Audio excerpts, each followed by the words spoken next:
Hello everybody, Matt Loves Cameras here, and in this video I'm going to talk to you about the 12 different types of photos that you can take with your Charmera Millennium Edition. Of course, there are 11 filters and frames along with the standard digital photo that you can take with the Charmera, so I want to be talking about each one and showing you examples of photos I've taken recently. So let's jump straight into it. So the first look is the standard digital photo look. So we've got a lovely photo here of the Grandview Hotel in Cleveland. That looks lovely. A nice little close-up of some flowers here. Then we have my beautiful daughter. And lastly, we have an indoor shot here with some sort of game claw machines at the local cinema.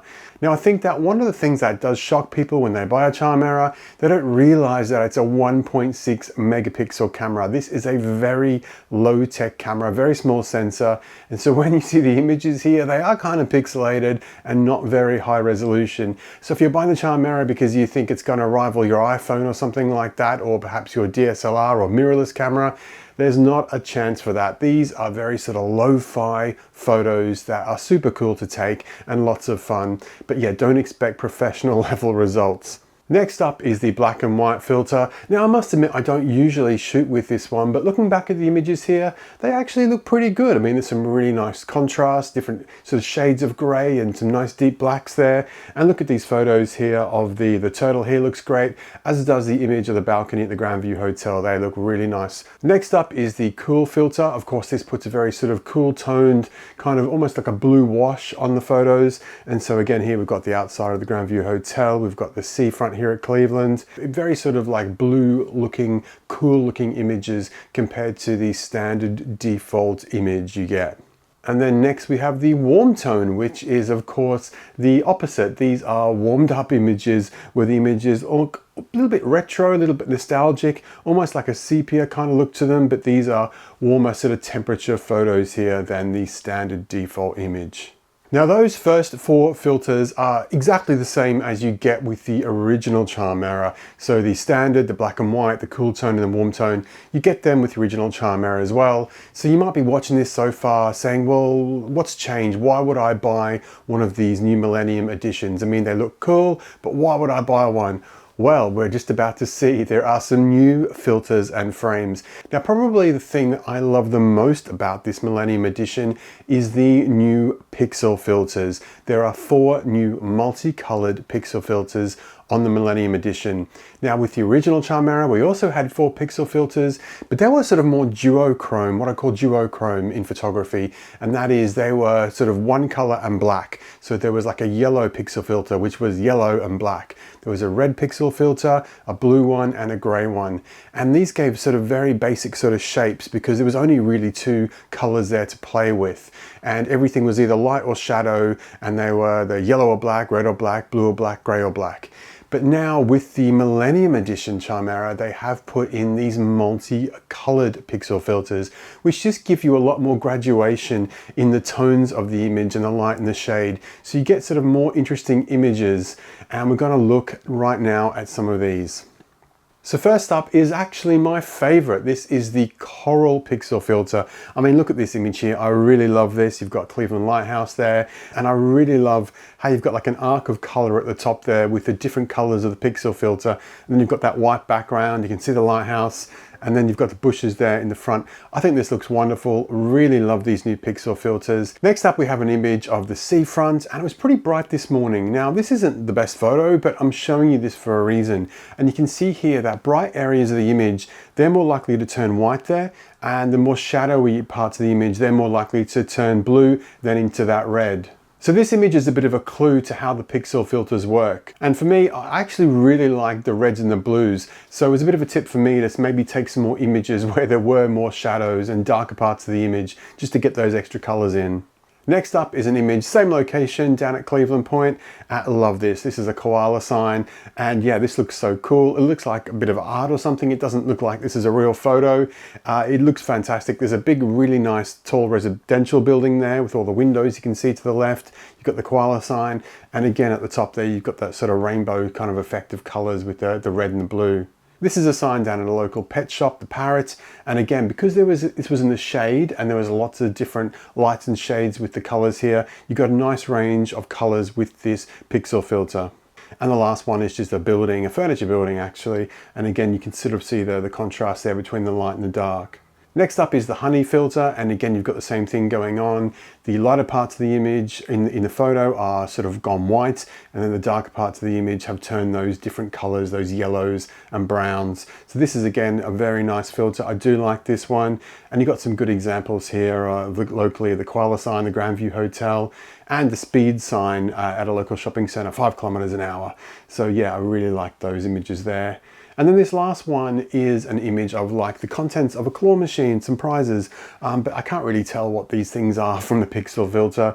So you do sometimes get these kind of odd shapes and weird things happening when you use the pixel filters. Sometimes it's obvious what the thing is you take with the pixel filters, and sometimes you're looking back at it going, what is that? I can't remember what it was.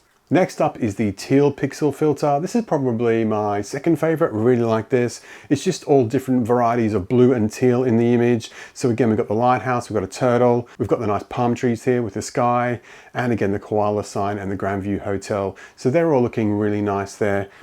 And then finally, we have the violet pixel filter. Again, I feel bad for saying the teal was my second favorite because I do really like this one as well. You've got some really nice sort of oranges and purples here come into the frame. And again, yeah, it's looking wonderful here, and you're going to get some really interesting effects if you use these pixel filters. So although the specs of this Charmera are no different to the original, they're both 1.6 megapixel cameras, the size of the photos and the videos are all the same. So you might be thinking, why upgrade? Well, there you go. There's 4 good reasons. Those colored, multicolored pixel filters for me are reason enough to upgrade. But if you want a bit of a cherry on top, check out these new frames that you also get with the Millennium Edition Charmera. So the first one is some stickers. They almost look like sort of, I don't know how to describe them, very sort of liquidy kind of looking things, almost like helium sort of balloons or something they look like. Now in a very busy image like this one of the flowers here, it's actually, you kind of struggle to see what's going on and where these stickers are. But then a bit more simpler composition here where you can sort of just see the sea front. You can sort of see in the bottom left and top right, you can sort of see those stickery things. And with the turtle, you can see them better here.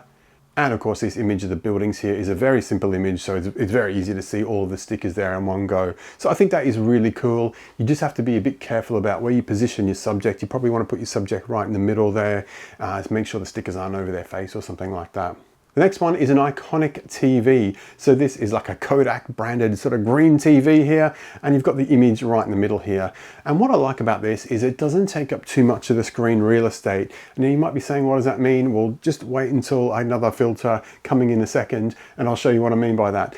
So this filter fills the entire frame, and you just lose a little bit of space around the edge there where the Kodak TV is, and your subject's right in the middle there. And I think this looks great. It looks super cool. Again, with the orange one, I'm not even sure what this is supposed to be. It's not a TV. Is this supposed to be like a gaming device or something?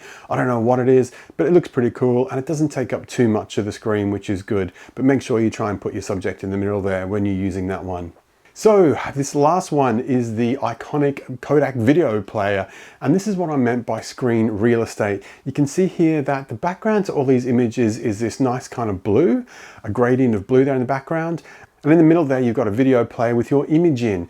Now, it looks cool. I really do like the look of these images, but it actually takes up a lot of the screen. I'm not sure why they didn't make the video player the full screen and they've got that blue in the background. I'm not sure why they did that, but this is what they've done. I think it is very cool. But when you shoot with this frame, among all of them, you have to be really conscious of making sure your subject isn't too close to the camera and they're right in the middle. Otherwise, you're going to get, chop their head off or something like that. So it's just something to consider when using that frame. If you're enjoying this video, make sure you give it a thumbs up and leave a comment below. And don't forget to subscribe because I'll be putting out more Kodak Charmera Millennium Edition videos very soon. Okay, so now I'm going to show you a set of photos, and I actually stood there and I cycled through every single filter and frame and took the same photo over and over again. Now the framing might be slightly different, of course, because I'm pressing the camera and it might not be exact, but you're going to get a good idea of what one scene looks like with 12 different looks. And I did this with 4 different photos just to give you an idea. So you can see here how the different filters and frames look across the same subject matter. Let's take a look.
So there you go. What did you think of the images I shot with my Kodak Charmera Millennium Edition camera? What do you think of the new colored pixel filters? Which filter or frame is your favorite? Tell me everything in the comments below, and I'll see you next time. Cheerio. Bye-bye.